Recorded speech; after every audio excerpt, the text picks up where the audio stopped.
Hello, this module will provide an overview of adult UTIs. If you have not yet had the opportunity to review the learning unit objectives, please stop and review them before proceeding. Also, it's important to read the assigned text before reviewing this PowerPoint. The PowerPoint will provide an overview of what you've already read and hit on some of the important points connected to the objectives, but it's very important to read the text because it covers all of the material that you'll need to have as a takeaway.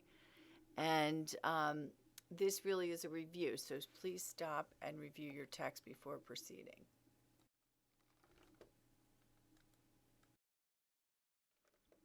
UTIs are very common health problem in primary care. It's one of the most common diseases in the community for which otherwise healthy women will seek care. Most of the UTIs are managed in primary care offices. However, there's a growing population being seen in EDs and urgent cares have now become an important place for treatment of UTIs.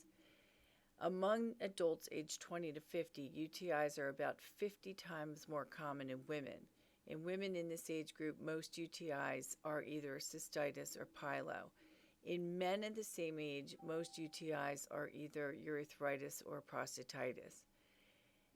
This incident changes as people age, and those over 50, the UTIs are very common, but the female to male ratio actually decreases because of the increasing frequency of prostate enlargement and some of the urinary obstruction seen in men. However, in this course and in this presentation, we're going to focus on the adults aged 20 to 50, older adults, and also children, and more on pregnant women will be covered in later coursework. So in our adult population, UTIs are very common. Most commonly, we see acute cystitis, mainly in women, and those are in sometimes more at-risk women, such as diabetics or over 65. But note that that's going to be covered in another semester. We also see some nosocomial infections associated with catheters. This could be post-discharge as well, so just want to alert you to that, even though we're talking mostly about primary care. And 40% of patients who are hospitalized with bacteremias could originate with UTIs. Studies focus mainly on women, so that's important to think about when you're reviewing guidelines and current research, just because of the prevalence of UTIs in women. And the use of antibiotics for symptomatic infection needs to be covered, because we can, sometimes you may see your preceptors or other clinicians prescribing antibiotics for this, but it's important to realize that a good history is sometimes all you need to be able to effectively treat symptomatic UTIs or basic uncomplicated UTIs. And most of the time when we're talking about treating UTIs, we're talking about treatment with antibiotics or antimicrobial therapy. And so it's very important, as we think about antibiotic stewardship, to be very thoughtful about collateral impact of what we're prescribing and to really understand resistant patterns to antibiotic therapy. So what are UTIs? First, it's an infection that can occur from the kidneys to the urethral meatus. It's any part of the urinary tract. There can be symptomatic UTIs versus asymptomatic bacteria, or ASB. And these terms that you see listed here on this slide encompass a UTI. So we could say that someone has a urethritis, which could be a UTI. In many cases with urethritis in men, that could be associated with an STD or an STI. We're going to cover ASB, and we're also going to cover pyelo. But these are common terms, and you should be familiar with all of these that constitute a UTI. The urinary tract is essentially sterile, and a UTI is any inflammatory response of the urothelium to bacterial invasion. All that we're saying with bacteria is that there's a presence of bacteria in the urine. And pyuria is white blood cells in the urine. So we look at all of these things when we look at the urine. We'll talk about urine dips and urinalysis. But the most important thing is to realize that about 80% of all UTIs are primarily gram-negative organisms, and that is E. coli, or you can think of it as an infection that's related to bacteria in the colon. There are gram-positive, such as Staph aureus, that can also be associated with uncomplicated UTIs. But overwhelmingly, E. coli is the primary gram-negative organism we find in uncomplicated UTIs. So what symptoms might you find with a patient presenting with a suspected UTI or a possible UTI? First and foremost, they're probably going to say they have pain or burning with urination, and that's dysuria. But not everybody does. And so then you have to find out if this is really symptomatic UTI versus asymptomatic. So other things they may complain about is frequency, where they've had the urge to urinate, but maybe just a little bit of urine. They have very frequently have to use the restroom, but not much urine is produced. They might have a fever. That's important to know. They could talk about dark or cloudy or blood-tinged urine. Sometimes they may have frank hematuria. So it's always a good idea to ask if they see any blood in their urine or after they wipe. Sometimes they may complain of just foul-smelling urine, and that's hard to differentiate that in terms of a UTI. Other symptoms might include back pain or flank pain. They may complain of lower abdominal pain or pressure. They may even say that they have tenderness or pain over the kidney area or CVA tenderness. And sometimes, depending on the etiology, they may have some nausea and vomiting associated with the UTI, and other vague symptoms as well.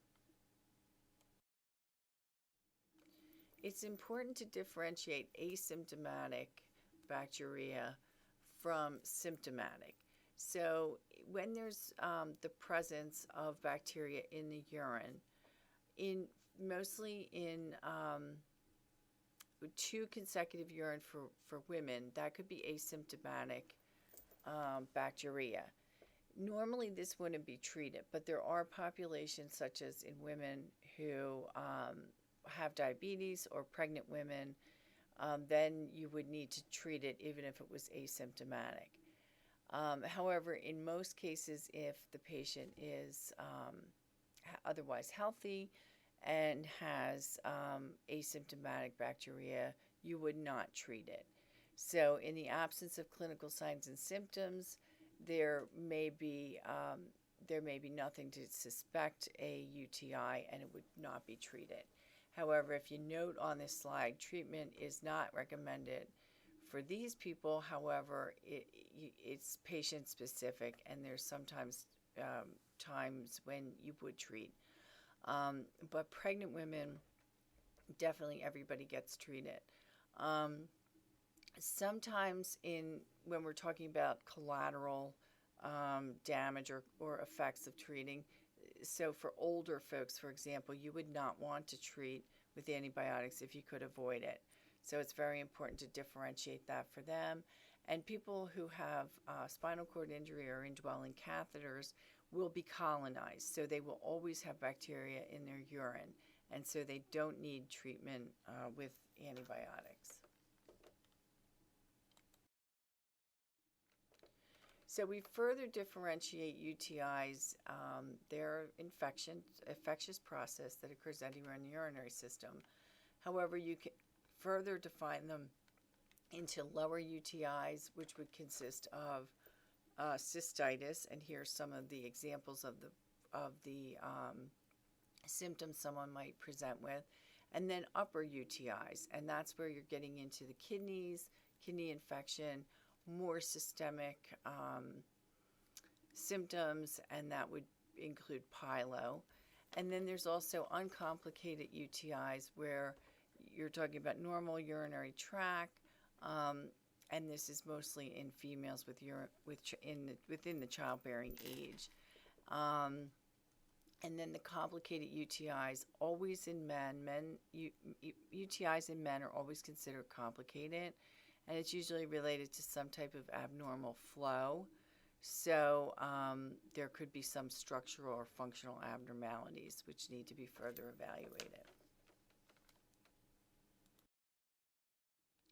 It's important to think of risk factors by age group. So again, in this module, we're talking about adults 20 to 50, within that age group, relatively speaking. In the younger population, say between 16 and 35, there's certain things that would put them more at risk for UTIs. And for men and women, that might be different. So for females, sexual intercourse, use of spermicides, prior UTIs. So a lot of times you'll see young women coming in with repeated UTIs. And then in men, it could be something different. There could be what they call play or behaviors that can have an increase in risk factor for UTIs. And so that's very important to ask about, things that they might insert into the meatus. And also anal intercourse would put them at risk as well. In the 36 to 65 age group, there's some other things like bladder prolapse, other functional or anatomic changes that may increase the risk for UTIs. And certainly as men age, the prostate and obstruction may become an issue. As you're thinking about a UTI and you suspect a UTI in your patient, there's other things that you'll consider or want to know about, and those would be things like vaginal discharge. Could this possibly be a vaginitis? There could be some external dysuria, maybe not frequency or urgency, but definitely needs to be sorted out in the history. STI or STDs should always be in your differential, especially as we're talking about the 20 to 50 year age group. And there's other things. So external dysuria, things like new body washes or anything like that should also be discussed. And then always pyelo should be in your differential if you're considering a UTI, because you really need to rule that out. So more of the systemic symptoms, fever definitely, flank pain or back pain, kidney type symptoms, and then also really looking out in this possibility would be any early signs of sepsis. So moving along with the suspected uncomplicated UTI, what would you do and what would the workup be? So most of the time you would, if it's available, would do a urine dip. And in doing so, you would look for leukocytes and nitrates. Sometimes you might go based on just symptoms. As I mentioned, you might have someone call in and say they have UTI symptoms. This sometimes happens, especially in, I know we're not talking about older adults right in this whole thing, but sometimes when you don't think you would be able to get an adequate specimen, you might be better off empirically treating based on the history if you're really suspecting an uncomplicated UTI versus having to get a specimen and then find out it's contaminated and you can't get a culture anyway. So a dipstick is usually great in the beginning. Most places will do a urine dip. I know in the ER and the urgent care, that's kind of the gold standard. From there, if you decide you want to send a urinalysis, you would potentially do that. And then urine culture is going to be based on if you really think that you need to go that step further in diagnosing the UTI. Certainly in someone that has had any kind of resistance, and we have some other things listed here. Typically, you would not need blood test or other imaging unless there's some other rare comorbidity or you suspect some other more systemic or severe disease. And then in the case of pyelo, if you really suspect there's a high risk pyelo where someone has a fever, you're definitely going to want to check and really look for early warning signs of sepsis. So in moving down on this slide, when would you do the culture? So diagnosis is, if you really aren't sure if this person has a UTI, maybe there's just a little bit of leukocytes on the dip, and you want to empirically treat them, but go ahead and get the culture. If there's an unusual or a resistant organism, definitely need a culture. If the patient is pregnant, definitely need a culture. And we do this all the time in the emergency department. If we find on the dip, we automatically send a full UA and a culture because they have to be treated and treated correctly. If the treatment is very limited, so they have a lot of allergies to medication, and so you're going to try some antimicrobial therapy, but being unsure of that, I would definitely recommend sending a culture. And then if there's any kind of treatment failure, say they tried Bactrim for 3 days and now they're back with the symptoms not improving, you definitely need a culture. And any underlying complicating factors. As I mentioned before, men fall into the complicated UTI, so they would always require a culture. These next two slides review what you would look for on a urine culture, or I'm sorry, on a urinalysis. So this is your urine dipstick and what you're going to look for in terms of color, what you would find. And there's usually the nice little color-coded slide on the side of the bottle that you compare the dip to. And you're always going to look for the presence of blood, and nitrates are covered on this slide. Again, you're going to look for the little color changes. There are some over-the-counter urine dips. They definitely just look for white blood cells and blood, which doesn't help you a whole lot. So people will come in and say they have done a home urine test, and that's usually what they're looking at. They don't have a full the full dip.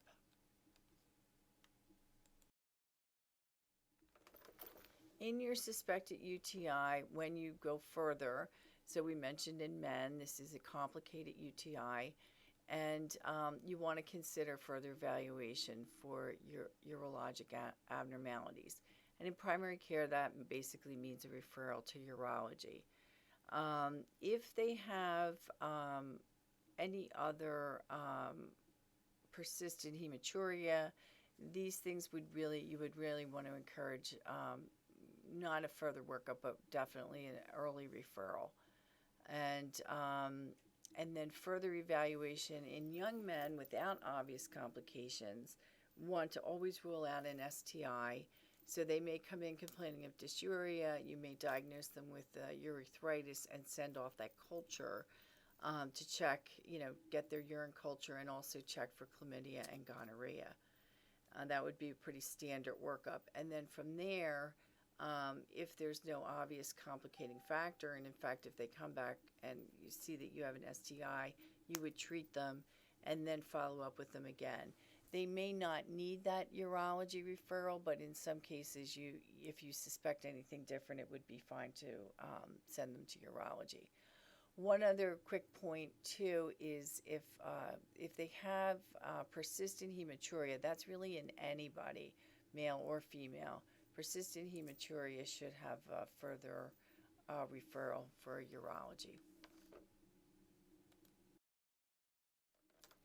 When you're deciding on empiric antibiotic therapy to treat an uncomplicated UTI, it's very important to consider local resistance patterns. And this is a very important slide to know what a antibiogram is.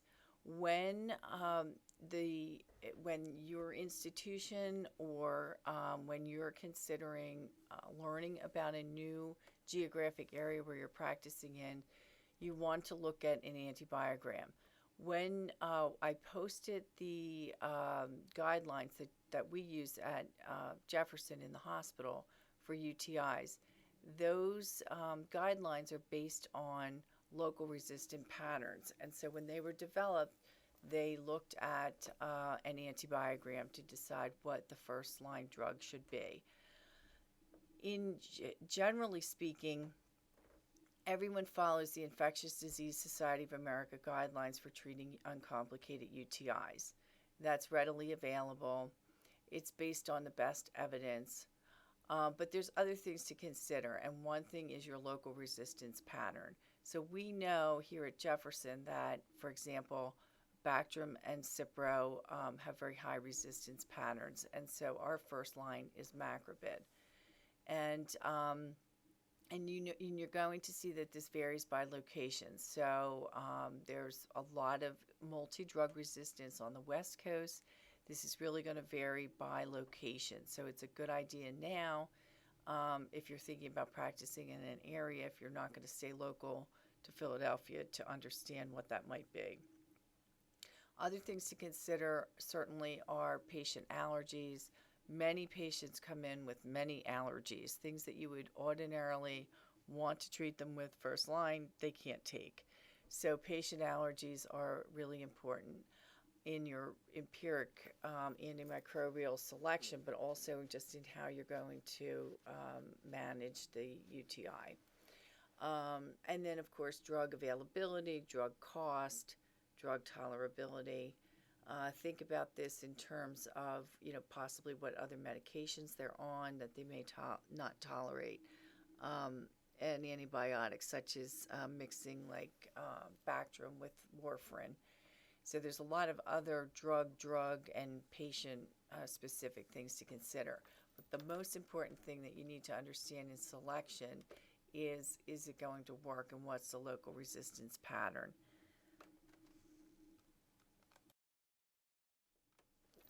This slide is reviewing resistant patterns in the United States, and you can see that there's more.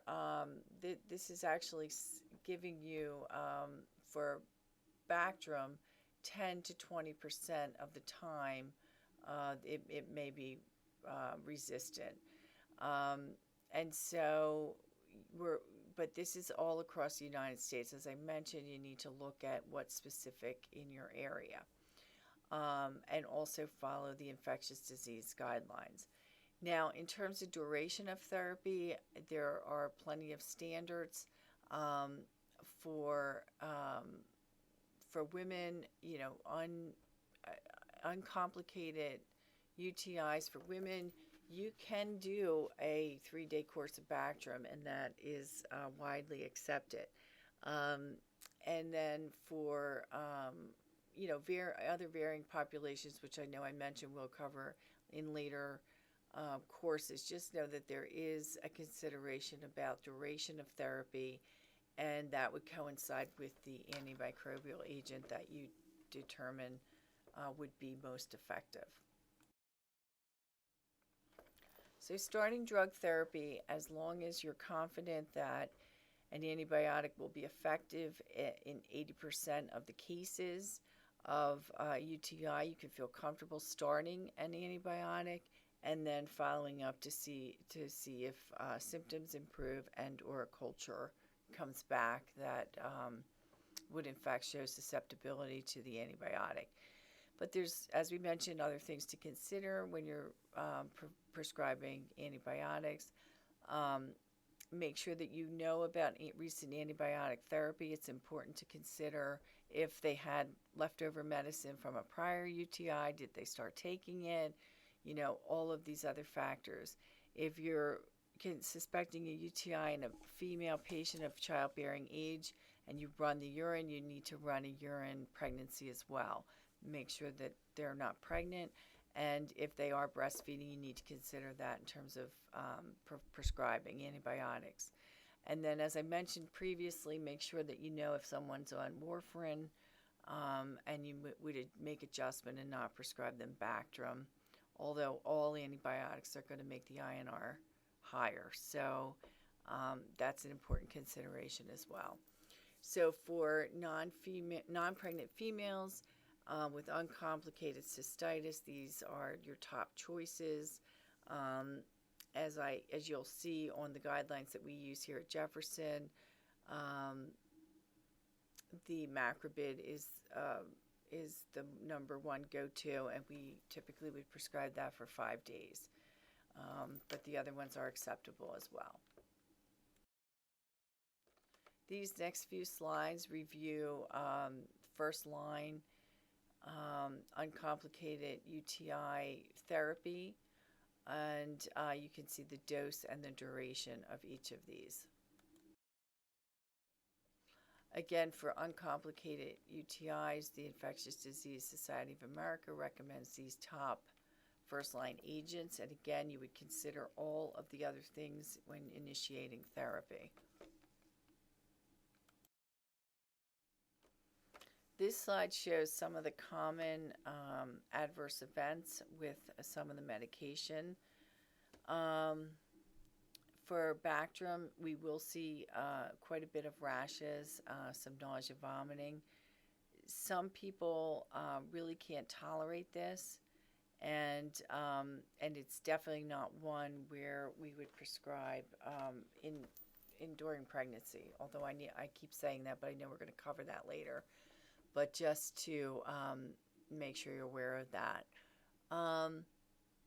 The nitrofurantoin or Macrobid, very common side effects there are nausea and headache. And but this is really, it can be used you can use it in pregnancy, but you can use this a lot.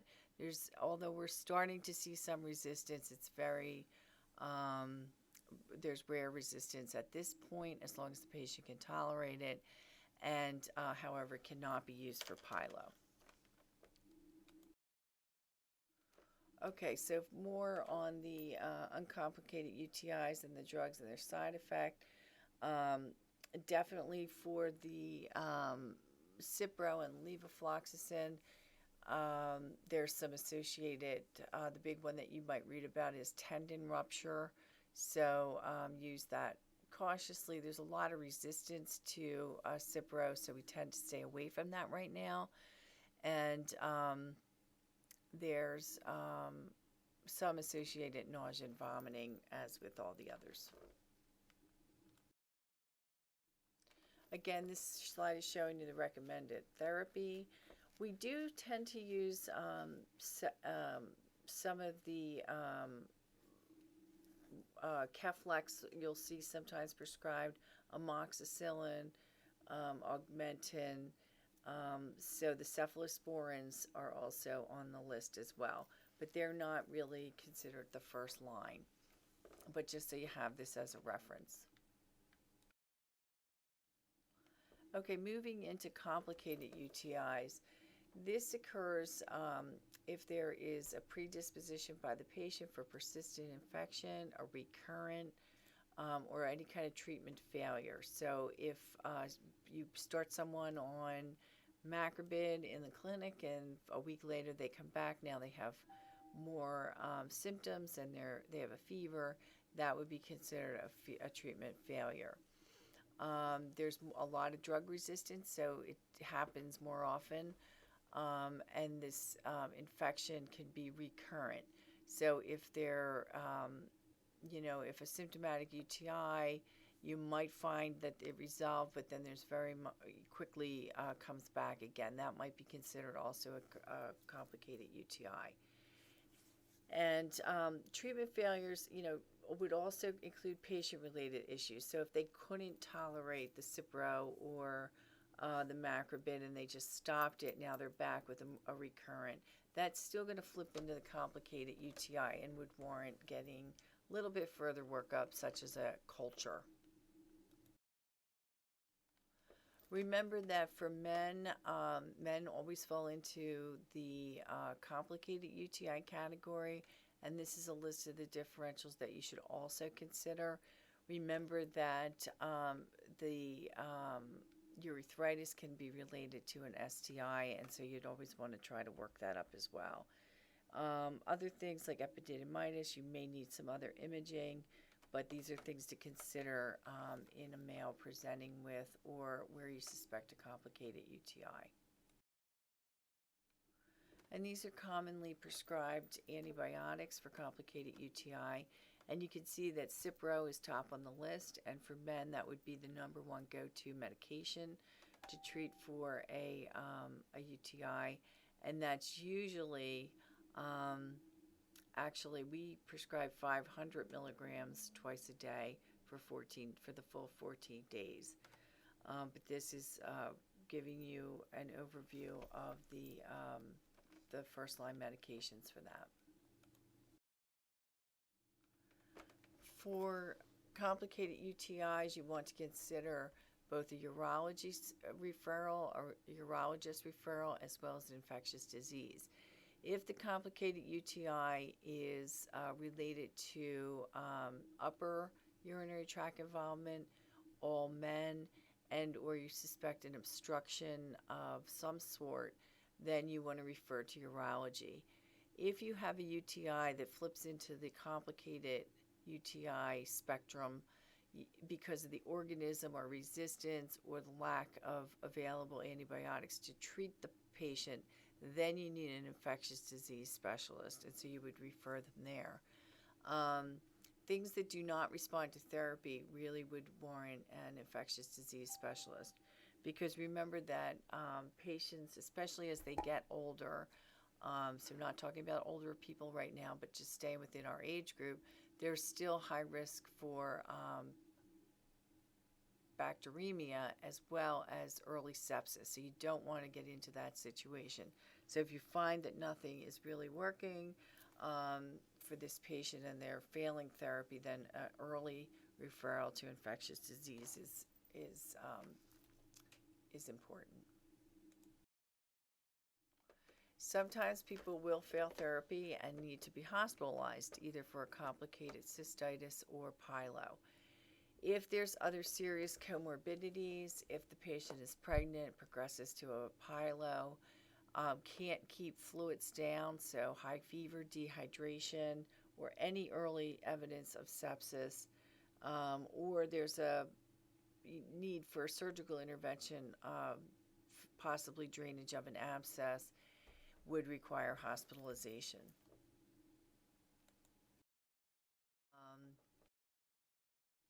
Deciding between inpatient and outpatient management would be very good. So if you're seeing someone in the office and you're really concerned that this is more high risk, you would consider sending that person to the emergency department.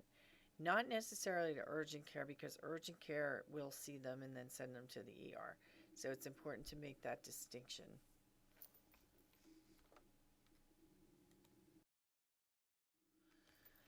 And sometimes pyelo can move on to be a complicated pyelo, and this could include a lot of very broad presentations, systemic presentations, much more wider variety of infecting organisms, can definitely be linked to antimicrobial resistance, and then there can be a lot of complications, including things like renal abscesses. So you really want to be looking at it and considering risk. So, so for our population of younger women, that this is a possibility. You know, if there's a lot of sexual intercourse, have been treated, maybe treated previously for UTIs, they're diabetic, they have some stress incontinence, or perhaps they're not great water drinkers, they tend to hold their urine. Like some nurses that you may encounter in the ICU, for example. You definitely want to be educating people that if they have frequent UTIs, you just need to address the problem. so that it never progresses to be a pyelo or a complicated pyelo. And so other things to consider would be considering someone's risk factors. And there's a couple differentiating things from acute pyelo versus acute UTI symptoms or an uncomplicated UTI. And this is sometimes what you'll find if you have a patient that's calling over the phone, or you're seeing quickly at, say, the urgent care, for example. So a pyelo is going to have the more systemic symptoms like fever, chills, flank pain, or abdominal pain.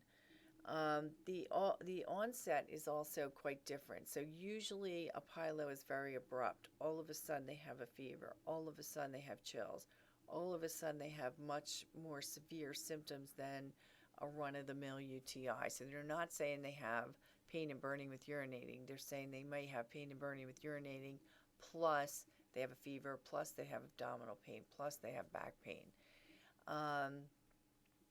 And then you just want to make sure that you're not missing any kind of chronic pyelo. So that's sometimes hard to differentiate, but certainly by history you can do that. So this slide just reviews the history, and you want to ask about all of these findings. So any lower urinary tract, upper urinary tract, what are the constitutional symptoms? Make sure you document that clearly, and then if there's any nausea, vomiting, diarrhea. And you'll find that sometimes with pyelo you find fever, tachycardia. If they're tachycardic and hypertensive, then that means some early warning signs of sepsis. They may very well have CVA tenderness just because it is an infection in the kidney. And then they may also have some abdominal findings and some suprapubic tenderness. Your lab studies, you'll do very similar things. You'll look for the urinalysis. Definitely look for any kind of results that show leukocytosis with or without a shift. Definitely going to check blood cultures if they come in with a fever, and then always get the urine culture so that you can confirm susceptibility to the antimicrobial therapy. Now your differentials for pyelo are obviously more systemic in nature, so depending on what the symptoms are, there may be more abdominal symptoms, so lots of the abdominal pathologies need to be considered and ruled out. Certainly in women, it becomes very difficult to tell if there's a lot of back pain, lower pelvic pain. You really need to think about, could there be some ovarian abscess or a torsion? Sometimes you have to consider. Certainly abdominal symptoms like that might present for diverticulitis or acute pancreatitis if there's a lot of nausea, vomiting, and any other kind of renal problem. So your differential for this would be much, much broader and include a lot of the abdominal complaints, or abdominal diseases, sorry.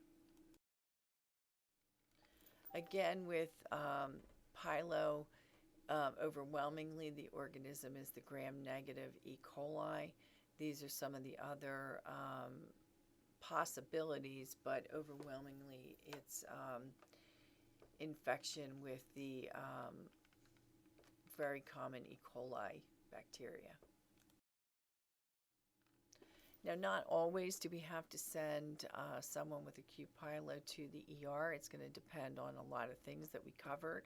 So whether they look well or they look sick, how high the fever is, what are their other symptoms, if they're able to keep fluids down. There's a lot of things that you'll need to use clinical judgment to decide. But in young, healthy, otherwise healthy women with an uncomplicated pyelo, they are considered candidates for outpatient therapy. So the one caveat to that, they cannot be pregnant. So you have to be able to rule out that they're pregnant. And then they can be treated as an outpatient. If you find that they do not fit into the category that could safely be treated as an outpatient, then you should send that patient to the emergency department, and where they'll get for oral rehydration and manage the fever. They may get some IV antibiotics, or at least start on a dose of IV antibiotics, possibly be observed, and then continue on with outpatient therapy.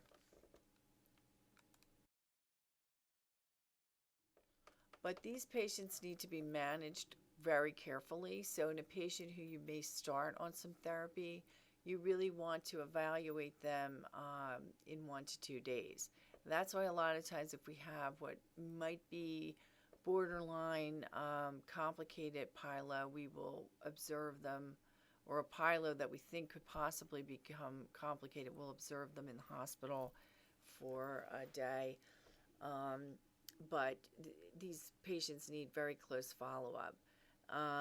If you feel like they really want to try on outpatient management and you're not sure if that's the best thing, but the patient insists, it would be really important to follow up in 24 hours just to make sure the fever is down or coming down and they're able to tolerate fluids still, and like that. They would really need to have follow-up visit, or at least a phone call in 24 hours. And then if they're doing fine at home, you can then bring them back, and they seem to be doing fine. You can bring them back in a couple of days just to double check and make sure things are turning around. And the reason that you really would want to bring them back, or at least get a video visit where you can check their vitals, would be to make sure there's absolutely no signs of early sepsis. All right, these are just some caveats of treatment for acute pyelo. So if there's someone young, healthy, you can treat with a fluoroquinolone. You may shorten that from 14 days to, say, 10 or 7 days. Patient who's young and healthy male, they would really continue to be treated for the full 2 weeks. Make sure you know when to consider a urine culture. So a patient with a complicated UTI, patient that has had a complicated course in some way or another, or that you feel is at an increased risk for infection. And then usually for patients, we don't necessarily repeat the urine culture unless there's a really good reason to do so.